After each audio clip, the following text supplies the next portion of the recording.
Hey folks, this video is brought to you by RivianStories.com, a great place to catch the latest Rivian news, join the conversation, or pick yourself up a sweet t-shirt. Regardless, thanks so much for watching here. Please do subscribe. We know that everyone says that, but it really does help us make these videos every week. Thanks. We'll jump right in here and get this started. Emme and Rebecca, we really are truly honored to have you guys here. You all are just kick butt awesome. And I was looking through both of your Instagram feeds in preparation to try and introduce you. There's no way. I'm just going to ask you guys to introduce yourself. But I loved the hashtags from Rebecca's, one of her latest posts. Hashtag tell a great story. Yeah, buddy. Have fun. Life is short. Cram it. I mean, that's absolutely perfect. But can you guys give us the quick background story of who you are? And also a little bit about the Rebelle Rally. You don't have to spend a ton of time, but we do have a lot of new listeners on our channel who haven't followed Rivian a long time, and Rebelle Rally would be a new term for them. Take it away. Rebecca Donaghe, and I am the navigator of Team Kilowatt. And Emme and I have been competing in the Rebelle Rally for 5 years. This will be our 6th year. It's the first time ever in all the times we've competed that we're bringing back the same vehicle that we competed in the year before. Obviously, it's a different actual vehicle, but the Rivian R1T last year, and again this year, we wanted to repeat for the first time. And my background is I'm a producer. I work in content of all kinds, from film to advertising. And I started navigating with sailing when I was getting my sailing license.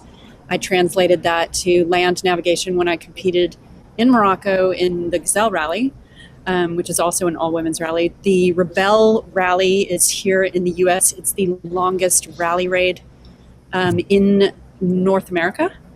And it's 2,500 kilometers, or about 1,500 miles, over 8 days, 7 days.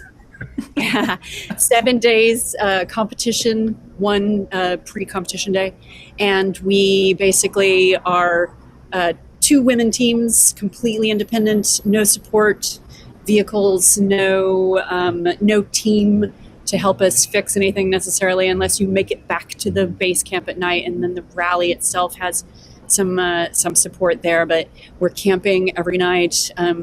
We have no technology, as in no cell phones, no GPS, no binoculars even. And it's all paper maps, compass, and plotter navigation. And the rally, the first one that we competed, actually, Emme and I, before the very first Rebelle Rally, we barely knew each other through a mutual acquaintance. We both lost our partners 1 month before the very first rally, and the rally hooked us up and said, hey, do you guys know each other? We're like, we know of each other. And we had spent about 30 minutes with each other before we got in the vehicle the first time for the first rally, and spent 10 to 12 hours a day in the cab of a truck. That could have been a disaster. It could have been total disaster. In the first rally, we actually stole Emme's father's everyday driver, his Baja Chevrolet truck. Awesome. And Colorado. yeah, and I slapped polka dot stickers all over it, and we just kind of gave it a go, but we did really well. So ever since then, we've come back and we won it a couple of times. So that's why we got lucky with approaching Rivian and asking them if they'd be up for taking on the challenge. And so we pioneered the electrified division last year, and the rally had us in the 4x4 division competing against the other ICE vehicles and and one other PHEV vehicle to basically beta test being able to do electric vehicles on this crazy rally that was a lot of challenges, but they figured it out and did a brilliant job, and Rivian did a brilliant job, and Power Innovations, which is now Renewable Innovations, did an amazing job providing us the charging power. And I've taken the large load of explaining the Rebelle Rally. And you did so good, by the way. Really good. And now Emme has to just explain herself. Yes. Explain yourself. Yeah. People ask me that all the time from when I was a little child. Explain yourself, young lady. All the way to the cop this afternoon. So my name is Emme. I am the driver for Team 140 Kilowatt. Our team name changes every year because, like Rebecca said, we've always had a different vehicle, but we just both kind of fell in love with the Rivian. And to keep me off the streets, I work as a car journalist, a reviewer / host / writer for Roadshow. We're part of CNET. So basically every week I get a new car and then I write about it, and usually we shoot a video and then people say mean things about me on the internet. So I love it. Super fun. And I've been off-roading, since I was a kid. My dad was an off-road racer, and I grew up coming out to the desert, and I learned to drive out here in Giant Rock and in the dunes of Klamath and all that stuff. So I have my own Volkswagen-powered race car that, it's only a 1600cc engine, but let me tell you, when you're doing 80 miles an hour in a Volkswagen, you think you're going real fast. You're like, we're going to die tonight. But racing is a totally different thing from the Rebelle, because the Rebelle is not about speed. It's about navigational accuracy. Yep. Now, the only thing that we're actually racing is the sun. We have many, many, many checkpoints to get during the day. So part of our strategy is I like to drive as fast as legally possible and as fast as I can push the truck without breaking it to in between those checkpoints so that Rebecca has the time to do her navigational genius when we get to the unmarked checkpoints. Skylar and Jimmy, take us away with any of the questions you've been thinking about over the past couple of weeks as we've been looking forward to this. Yeah, so let me start off by saying that I didn't know anything about either one of you until I heard that Rivian was going to be in the Rebelle Rally last year. And I came to know you guys and become a fan of you because of Rivian. And that, I think, is a little bit interesting because a bunch of people probably knew the Rebelle Rally and knew of you two, but didn't know of Rivian, so they became Rivian fans because of you. So anyway, awesome, pretty cool.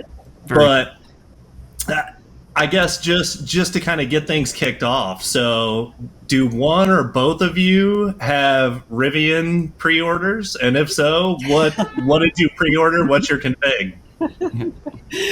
Yeah, as a matter of fact, right after the rally last year, as soon as I was able to, I just logged onto my configurator, and I've got the launch green R1T and the 300 plus battery, the roof rack situation. Thank you. I didn't do the it's really cool that the gear tunnel can be made into a kitchen and a camp kitchen. Is so cool, but I actually love the gear tunnel just for what it is, and we used the hell out of it last year during the rally. And I'm like, I don't want to put anything in there. I want to put just like random stuff in there for any random thing I'm doing. But I have considered that pull out option, the shuttle, which is yes, exactly. The shuttle is really cool, but I actually just dig it in the simplest form. That gear tunnel is just such a cool aspect of the truck. Yeah, it's so unique, and I love it. Yep, absolutely. Yeah. Very cool. Yeah. I don't have a pre-runner in or a pre-order in, but I do have a practice vehicle parked right outside. So right. I can be driving one right now. Before the rally.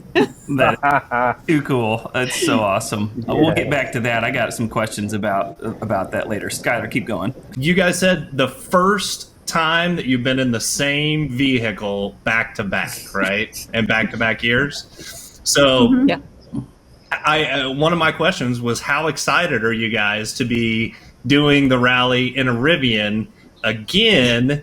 And then will it be named Vivian again? or does it have to be something new? No, because it's a different truck. So the name will come to us. The truck will tell us. The truck will tell us. Yeah.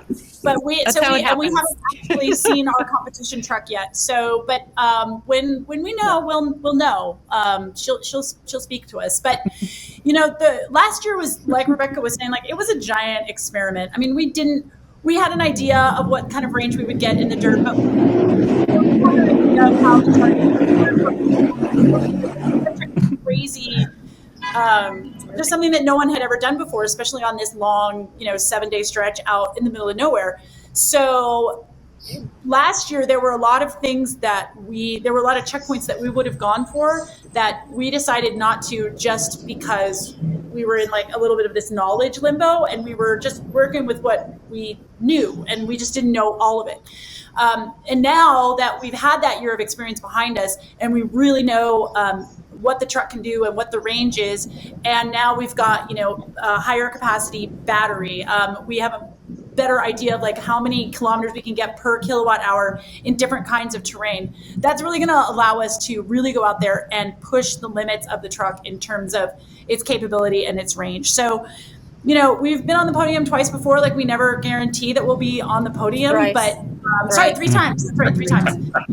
But that's really our goal this year, besides to do our best and have fun, is to get that truck up on the podium, because it's definitely, Rebecca's a winning navigator. It I'm a deserves winning it. driver. The truck is a winning truck. Obviously, it's an adventure, and you do it for the joy and the love of it. But I love the competitive spirit, and not only that, just the desire to give Rivian the worth it deserves. That's just super, super cool. I don't want to take this off the rails. Jimmy, we've had you be quiet so far. Are there any questions that are just the top of your mind? Like, shut up, everyone. Let me ask my question. Go for it. Burning Are there questions. yeah. Are there any changes that you're hoping you'll see in this truck, or that you've already seen in this truck that you've got out there, that were directly contributed to inputs that you gave from last year's Rebelle Rally? Yeah, so last year we had a little microphone that recorded some of our comments that they can then, and it timestamped it, so they could then go back and see what was happening with the computers and what the black box was recording as we said those things. So they got a lot of information from us. Maybe a few Easter eggs, maybe a few comments that needed to be edited. Seat heaters are on. Seat heaters are on. I think very the big thing for us effective. last year was, we had the middle battery pack, but it wasn't working at full capacity yet. It wasn't fully baked. So that's the biggest thing. And then also last year, I overdrove a little bit. I got super excited and glamorous, and I hit some whoops too hard and bent a control arm. And I think that they took that into consideration, as well as just the rebound and compression rates while they're in off-road mode of those air shocks, because it's real hard to tune those things, and they want to tune it so that it's good over high frequency whoops and low frequency whoops, and there's only so much you can do. So I know that they really looked at that data and worked on getting that tune just right. Yeah, I think what wasn't available when we were doing it last year was a variable level of regen, which I believe is an option now, which is one thing that we were like, it really would be important to have a bit of control of that, just because of the different terrain that you're in. You're going to want perhaps a little less when you're doing the one pedal driving. It's really something you do want to be able to dial down, but have as much as possible when you can. So I think that's a great addition. Absolutely. I know there's one thing that Rebecca didn't get, though. You didn't get your My handle. Yeah, she didn't get her handle. Because I'm a shorty. I'm a little one. And when we're in off-road mode and you're up in the highest level of clearance, you're me getting in and out of the truck. I asked for, and I even gave them design notes. I'm sure they were very happy to hear. Half notes for exactly where to put an extra handle for Rebecca.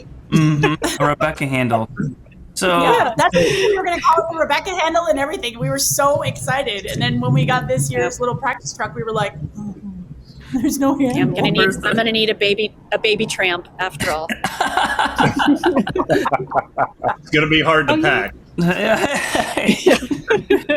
I am curious. I know that last year all of the display electronics and the typical UI was completely gone because they wouldn't let you guys have GPS. But are you going to be able to adjust the drive modes this year? I mean, so go through the different ride height settings, or I hope so. I think so. Yeah, we've had challenges like that in the past where we've had to literally just put tape over a certain part of the interactive screen so we can never access the something that might give us the coordinates or anything like that. So we've requested that they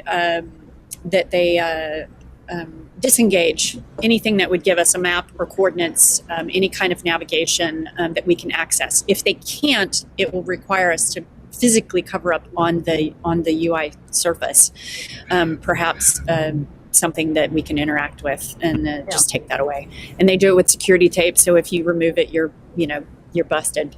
So hopefully it's something that can just be disengaged by the engineers, special for us. If not, it'll be something we just old school tape over it.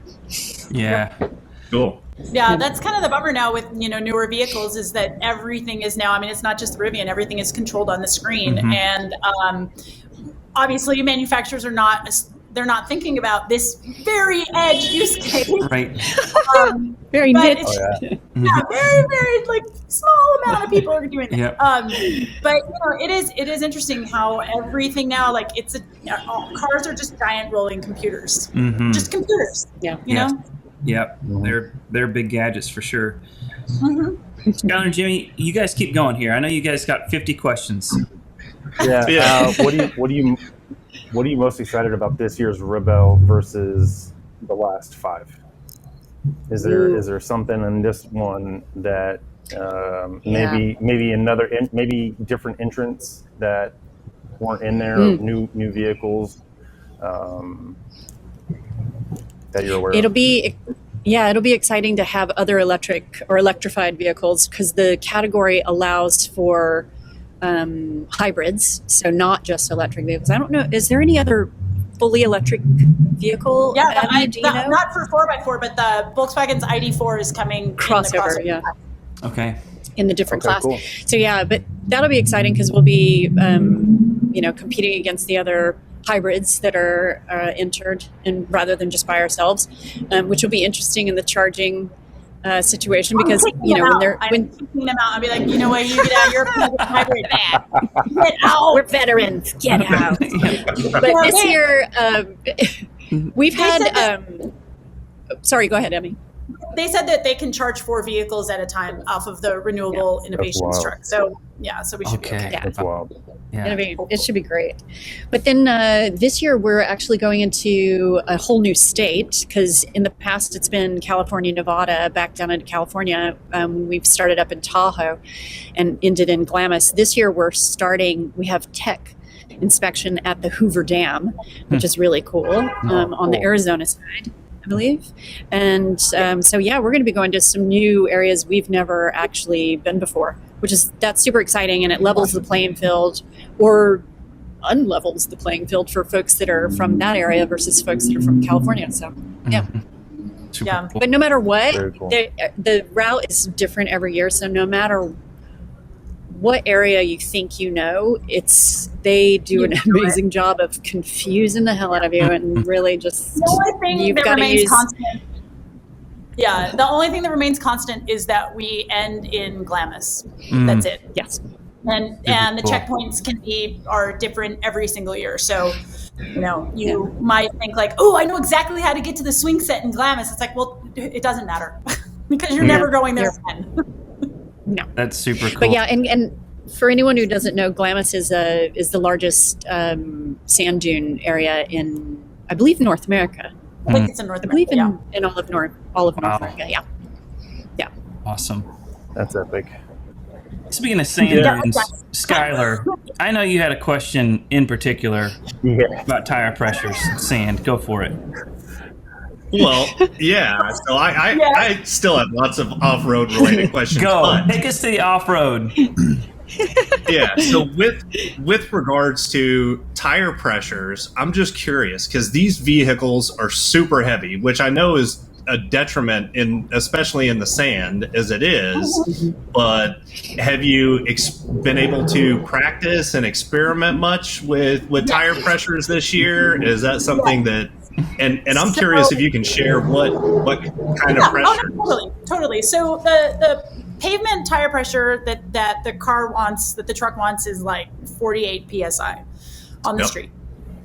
So last year, like normally on like a regular truck, like on the Chevy or on the Jeep, when we just got into like desert dirt, like I would usually air down to like 26, 28, right? Well, I didn't want to air down that much, not only because it's heavy, but also because when you're airing down, like you've got more rolling resistance. Yes, it's more comfortable. Yes, I get more traction, but I've got more rolling resistance, which then drops my range. So I was trying to find that sweet spot between being comfortable, having a little bit more grip, but not killing my range. So I found that in regular dirt, just plain desert rocks, that kind of stuff, 30, I think I went to 38 last year. And like sometimes over washboards and stuff, like it was a little bouncy like this, but it was, but you know what, like we'll put up with a little bit of uncomfortableness in order to get the max amount of range. In the sand, when we just went out and practiced last weekend, the first day I went to 15 and I was like, this is too low. This truck's too heavy to go this low. So I went to 20 and I felt pretty good at 20. I could maybe start a little bit higher and then let it out as you need it. But, you know, you lose so much time if you get stuck in the dunes that it's kind of like a better safe than sorry type of thing. And I think 20 is good to not damage the sidewall for having too much pressure on it, but still allowing us to have that footprint. Now, having said that, yeah, this truck is super heavy, but it also has a shit ton of power, right? So if you look at the power to weight ratio, I mean, like the Raptor's a super heavy truck, but it also has a ton of power. Yeah. This power to weight ratio is better than a Raptor. So I'm always like, it's fine. If the Raptor can do it, I can do it, you know? So there's so much torque in this, and it's so instant, right at your foot, right when you touch the throttle. You have all 800 and some odd pound-feet of torque that you can do a burnout in the sand. I mean, it's remarkable. It's remarkable. So, you know, I don't really worry about the weight that much. It's just kind of, that power definitely lets us stay on top. And yeah, if we do get stuck, there's a little bit of help from our max tracks, and then we're right back on top again. Right. We only had to use them a couple of times last year because we chose not to air down, and sunk a little bit, enough to where I'm sure you could have wiggled out of there, but we're like, just pull out the max tracks really quickly.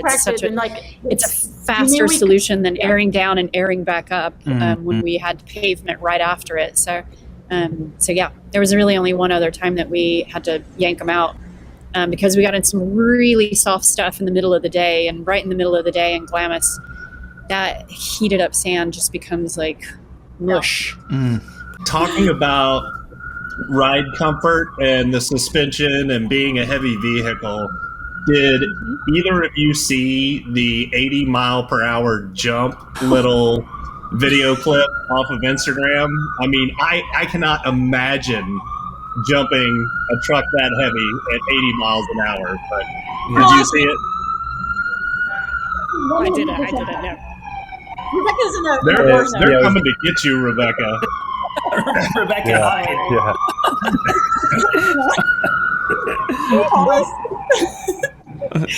They're coming to get whoever jumped that truck. I know. No, I mean, here's the thing. Like, I've jumped a lot of different vehicles, sometimes not on purpose. Actually, no, I take that back. Like most of the stuff that I've jumped have all been race cars, and they've been meant to jump. They're meant to jump.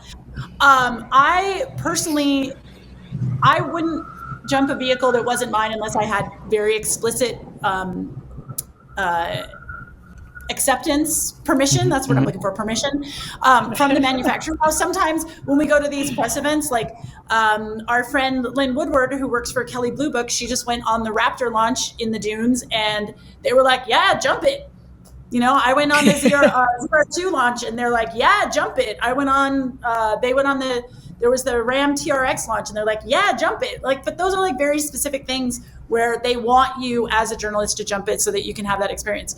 When we're out on the rally, like, my number one job is to take care of the truck, and jumping it is not taking care of the truck. It's super fun, but it's not necessary. Now, do I want to jump it? Do I want to do nuts and rooster tails every single time? But I keep it inside. And it's really hard. Yeah. But yeah, they probably landed. It was probably pretty like whoosh and like full compression. But you know what? Like, it looks cool in the air. So Oh, it looked cool. As much as Emmy was saying earlier about how, you know, we'd be like, ooh, because we didn't air down. So I'm telling you, I said it multiple times last year when we were on the rally. And if you're familiar with them, Total Chaos suspension is amazing. And we've had a truck with Total Chaos before. And we've also taken the Rolls-Royce Cullinan on the Rebelle, and it was like riding on a cloud. Obviously you have a lot of different course options when you're on the crossover versus four-wheel drive. But I kept saying it over and over last year about how this is a stock suspension vehicle that we're taking. It was bone stock, and I felt super smooth being able to navigate and plot on the map while we're driving. More often than not, there were just a few times where it'd be like, nope, can't do anything right now because I've got to let things settle or whatever. But for the most part, that was a very smooth, comfortable ride through all the different terrain. And airing down always helps a little bit, but it was just it was cool to, and I do have to give major props to Emmy for learning how to finesse that one pedal driving technique, because which is a dangerous thing to be as a navigator, is prone to motion sickness. Oh boy. So Oh, man. there was a definite concern on my part. I brought like Bonine and Dramamine last year because I was afraid I was going to be like, no, it was perfect and constantly finessed. So I know a lot of her smooth driving helped me keep things smooth too, and she does know how to level that truck out very well. It's definitely a skill, but that suspension system was fantastic and just as great as some other top vehicles we were bringing in there. So I was super impressed. Great remarks. Jim, go ahead, Skylar. Jimmy, Motor Trend had great things to say about the suspension. I'll be interested to see if you've noticed any upgrades this year. But Jimmy, Skylar, keep it going. I know you guys got more. Emmy, you just posted about going to Oldsmobile Hill, like 2 or 3 days ago, if I'm not mistaken. Did you notice a difference in the truck last year when you did Oldsmobile versus the truck a couple days ago? Was there any difference as far as ease or? Well, when we went last year, I feel like there had been a little bit more traffic. Because the whoops at the bottom were definitely more pronounced last year than they were this year. This year it was like no one had been there for God knows how long. So we laid the first tracks for a very long time. Either that or there's just been a ton of wind. No, I didn't really like it. It's the thing with Oldsmobile is that, you know, you really have to keep your momentum through those whoops. But then again, like, I've got all of this torque, so I can get on it later if I want to. So it just goes. Like, you just put your foot on the pedal and it just goes. And it makes you a better driver than you really deserve to be. You're like, yeah. That's awesome. I don't have a problem doing it. But yeah, you know, and it's always cool when you take a stock vehicle up there, and I haven't been able to take a stock vehicle up there a lot. when we had the Chevrolet ZR2 diesel, once we got into Glamis, we had lost 4-wheel drive. So we tried to do it in 2-wheel drive, and it was like, no. Oh, wow. We were like halfway, and then I kind of stopped and turned around and turned downhill, and then I looked, and before I could even like say anything, Rebecca was out of the truck and walking up the dune. And I was like, okay, I guess I'm going to go down and try to get up higher to pick her up, you know. And I think in competition, I think the only stock trucks that had actually made it up there were the Ram Power Wagon and then Lynn in the Frontier. But the Frontier also has some parts on it. None of the Jeeps made it up, right? None of the Jeeps? I feel like no, I don't know. I can't remember. I feel like somebody did though. Yeah. Yeah, there's not a lot of people that can get up that to get their checkpoint just because you don't have the travel and you don't have the power in these rally vehicles that we're using. I also saw those posts about Oldsmobile Hill, and I just want to say, Emmy, you and I are both very passionate about littering. Oh my God, we're so mad. No. We're not passionate about littering. We're passionate about not. Right. Speaking of T-shirts, if I make a T-shirt that says "Electrify America," sucks. Can I use you as can I put your face as on the there? quote? On the T-shirt. You know what? No. Okay. So my tweet rant. I did have a little bit of a hard time with Electrify America. But they, you know what? They called me and they were like, "Hey, what happened? All right, we're going to send a truck out. We're sorry you had this experience. Blah blah blah blah blah." So I guess that's good. Public charging sometimes is really hard, and I am 100% all on board for not producing, not selling any ICE vehicles in California after 2035 or whatever it is. But the problem is that the infrastructure right now cannot handle that.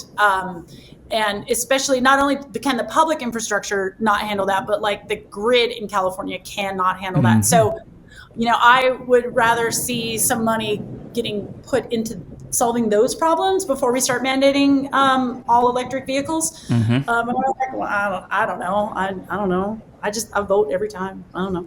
Yeah. It's a really important topic to bring a little bit of light to, honestly, because I've had that discussion 3 times in the past week. Here I am, half my neighborhood's about to buy a Rivian because I'm such a fanboy. And but then the discussion goes towards well, what happens on road trips? I'm like, oh, there's this and that. But we've just heard so many posts in the past couple weeks about how, and going back to also how valuable the Rivian Adventure Network will be. But that's just one company, and it's great for Rivian, and I love that as far as being a Rivian show here. But the bigger picture, it's the limiting factor right now as far as wider spread adoption. And it's really hard. I'm lucky enough that I live in a house, and I was able to put a charge point charger into my house, and that solves the problem for me. But a lot of people live in an apartment, or they live in a place where they've got street parking and they can't bring something out. There's all kinds of different issues that need to be solved before we can really have that super widespread adoption. I mean, it's going to happen. I'll probably be dead by the time it happens, but it'll happen. not from old age, just because she likes to jump stuff. Yeah. That actually brings me up. This is the only other question I had besides the T-shirt, which how I'm going to die? This is Emmy's favorite saying when she does something that I butt pucker about. Are you gonna die? Right here on the notes. So I'm gonna get to maybe ride with Skylar driving an R1T, and I was just wondering if I could have that patch before I get into the car with Skylar. Just to hold on to. But did you die? Yeah. But did you die? Or but did you die? I wrote that down last night rewatching these videos. Yeah, you don't have to answer that, but I am gonna make him scream like a little schoolgirl. I know. I mean, with the zero, that is Emmy's. You will. Guys, I know that we're coming up here with probably like 10 or 15 minutes left. Skylar and Jimmy, did you guys have anything else in your mind that you're like, and if I had one shot, I'd definitely want to ask this? I know watching last year's Rebelle, Power Innovations, due to all the permitting and everything else, all that rigmarole, they didn't make. Yep. Yes, you're right. They did the not. technology. Right. Yes. Yeah, the They didn't hydrogen get the cell. permitting to- Tech, the hydrogen cell. Yeah. That's, yes. That Yeah. one. Yes. They got do it. you know what They got it. It's happening this year. they got everything? Cool. Mm-hmm. Awesome. Yeah, so we'll be killer. charging with hydrogen fuel cells. All of the chargers will be on that power, and then also all of the base camps will be solar powered, which is pretty awesome. That's sweet. So it's That is awesome. green. That is. Yes. Hopefully, we don't have a Hindenburg moment, but I think we'll be okay. Oh, the That's not how I humanity. go. So, Emmy, we know that you've been driving a Rivian for a while. I mean, are there any? I know that the last Rebelle Rally, or the Rebelle Rally truck, was basically like one of the first ones off the actual production line. The first. very Okay. first. Oh, wow. And they've come a long way since then. I mean, what are, I guess, maybe some of your impressions, or even if you want to share specifics about things that are better or things that are different? I mean, nice try, Skylar. No, there is kind of an impression. They're actually right now, as we speak, Rivian is doing their first test drive. So look for a bunch of reviews to come out in the next, I think it's next week, maybe a week and a half from now. So Roadshow has sent somebody there. I was like, don't send me. I've already driven the truck. Send somebody else, because everybody needs to drive the truck. But I mean, and I don't have a customer ready truck. I mean, this is a truck that has come from essentially from like their skunk works, where they're just doing a lot of experimenting on it and seeing how they're going to be able to make it better or make it different. So what I have is definitely not customer ready. Having said that, it did great in Oldsmobile. We didn't get stuck. I never felt like, oh crap, this is going to be a very bad moment. And then I'll be taking it out in the next couple of days and getting some good range estimates for hard packed desert and some rocks, so that we have those measurements, so that when we get in there, we can really be good with our range estimation. Yeah. So is the Rivian team helping you through the practice stages, or are you just kind of putting together data on your own? Well, when we went to Glamis, they sent two very nice young men with us. They were so nice. They could have been our sons. And we were kind of like, you guys don't need to come with us. And they showed up with a Ram Power Wagon with like the tow mirrors. I mean, the thing was like 100 feet wide. And they're like, okay, they gave us a Pro Eagle jack, and they gave us a first aid kit, and they gave us a big recovery thing. And I'm like, I literally have all three of those things, but that's cool. So they were very nice to send somebody, even though it wasn't really great. But no, right now they've literally just kind of let me go with the truck, which I find amazing. It's pretty amazing. So when Rebecca gets back, she'll be staying with me for a couple of days before the rally, and we'll be able to get in, and we'll be able to figure out how she's going to set up her office, and we can go out and get some more checkpoints, get some more practice in, and all that stuff. So it's really nice, because normally in other vehicles, they drop off the vehicle and we put stickers on it and then we go, and I have zero time to practice in it. So this has been a delight. It's awesome. I'd love to open it up to the ladies in case they thought of anything else along the way that they'd like to share, or another Rebelle Rally plug, or whatever the case may be. No, but the rally this year has the greatest number of participants. It is at capacity. It's the first year it's sold out completely. So it's going to be a big year for the rally, and there's going to be there'll be some really great vehicles to watch.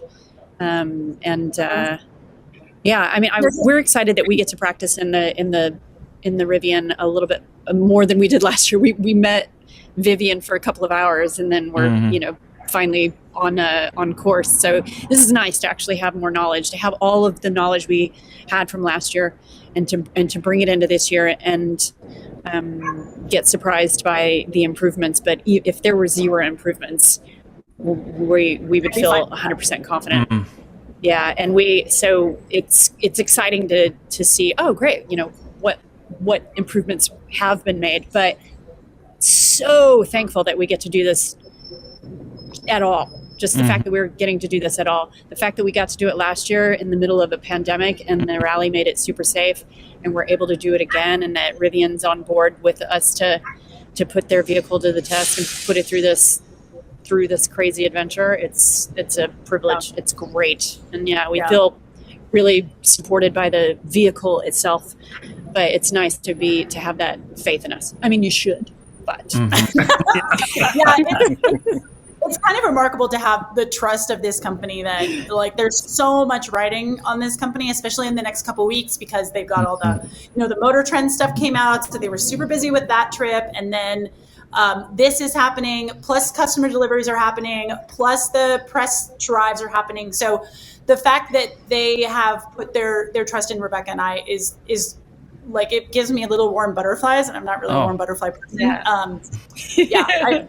I do, because it's a lot for them, and I'm just very grateful that they've, that they see the value in it, and that they see the value in the rally. And if there's any female listeners out there that want to know about the rally or are curious, like, if you just hit up Rebecca or I on Instagram, like, we're happy to chat about it.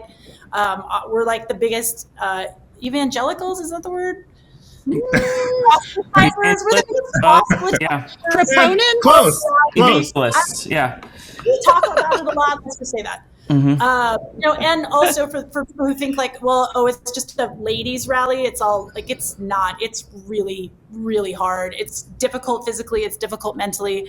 It's difficult smelling your partner every single day because no one's taking a shower. It's true. It's definitely not. It's not like, as we say for the rally, if it were easy, everyone would do it. So if people want a challenge, the rally is something to do. It just occurred to me that by the time that next year's Rebelle Rally comes around, that there may be some lady Rivian owners that might even want to enter in their own vehicles. So that would be awesome. Yeah. That would be awesome. We will 100% train any lady Rivian owner. Just come on out. Very cool. That's epic. That kind of brings me towards like how I was going to try and put a little bit of a bow tie. I've got a few things that I am trying to tie up here. First of all, that Rivian having some faith in you all, though I can see why, and you guys should feel honored, but you guys deserve it. You've done a great job. I do love hearing about all that the stock vehicle is capable of, and if it's capable of carting you two through how many thousands of miles, then I'm confident that it can be my taxi for 3 kids with a bunch of baseball equipment in the back. That's really cool, though. It's a very capable vehicle. We didn't really get into how that translates just to everyday ownership, but I'm sure that, Emmy, for you, as being like a full-time reviewer and driven every vehicle on Earth, I'm sure you'd have just in general high marks to say about it. And so that's cool. But what I really want to end on is that we do want to support you. We want our audience to be able to find you and follow you through the Rebelle. So we'll link to, I have both of your Instagram accounts up here. I'll put those on there. As the actual race is happening, you guys are phoneless and whatnot. So how can we follow, and I can put these links up there too, but how can we follow through that time of the actual race? Yeah, there's the website rebellerally.com, and they've got bios on all the teams, which includes all the vehicles that'll be entering this year. Every day of the rally, they post updates, but there's also the live show. They do live updates on the website. There is a tracking there's tracking software where you literally can watch us on the map and how well we're doing compared to everyone else, and it's live tracking. So the first people off the line, as they're collecting points, the last people that are off the line are still trying to catch up to them. So it feels like it's far more dramatic than maybe what's actually going on. Oh my God, they're so far behind. It's like, no, we started at the end of the pack, or they're so far ahead, and then what happened? But but the live show every year has been improving, and this year is supposed to be incredible. So look for that, and all of that is on rebellerally.com website for more information for sure. And Super they neat. also post those lives to their Facebook page as well, and then their Instagram. It's all just at Rebelle Rally. So you can find all those. And yeah, like Rebecca said, the live stream is really good. They do a great job at interviewing everybody, not just the top teams, not just like the teams in the cool cars. Like they try to get to everybody, and it's really fun. There is one very important thing that I almost forgot, and I wanted to tell both of you that you were complete and total badasses, especially Rebecca. Rebecca, where did you get your undergrad?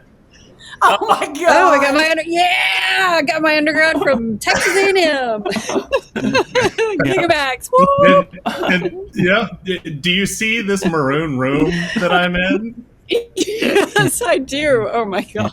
You guys are Is that where you watch worst. football games? Yes. So it's my office / media room. Well, guys, it's 1 minute before 8. I know we said that we'd have you for an hour, so let's honor your time. Thank you guys both. We've really enjoyed Yeah, it. thank you guys very much. Good luck at the rally. Kick some ass. Yep. Life's That's short, the cram it. plan. Right? Life is Thank short, you. cram it. Tell a good story is, I love that. Like, honestly, on a serious note, I'm going to steal that. That's really good. But all the best to you guys. Stay in touch. And we'll have to do this again. Maybe it's like maybe we could have a little encore for 15 minutes. After you sometime in win. November. After you win. Yep. Yeah, We'll exactly. bring in our trophies. We'll be like, we won. Yep.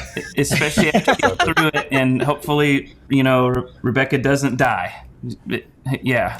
Exactly. And hopefully, I don't do anything that's dangerous. yeah. No. Oh. And that was one of the goals of my very first rally. That's now no longer very high on the list. So Yeah. Awesome. it's do our best and have fun. Those are the top two. Perfect. Perfect.